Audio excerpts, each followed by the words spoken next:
అది నేను ఎండుమిరపకాయ వేసుకున్నాను. గోంగూర ఎండుమిరపకాయ ఇవి బాగా వేసేసేసి కరివేపాకు కొంచెం పసుపు వేసా వేడికి ఇవి బాగా వేపుకోవాలి.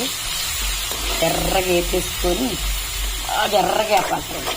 ఉప్పు కొద్దిగా రొయ్యలకు సరిపోయి అని పెట్టేసి బాగా వేగేసి బాగా వేగిన తర్వాత గోంగూర వేస్తాం.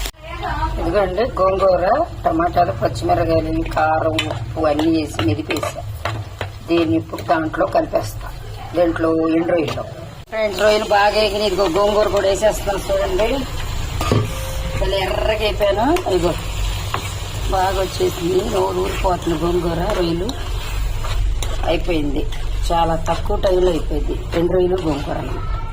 ఎండు రొయ్యలు గోంగూర టమాటా ఉల్లిపాయలు ఏటికాడు చేపుకొని అన్నీ విడివిడిగా ఉడకబెట్టుకోవాలి.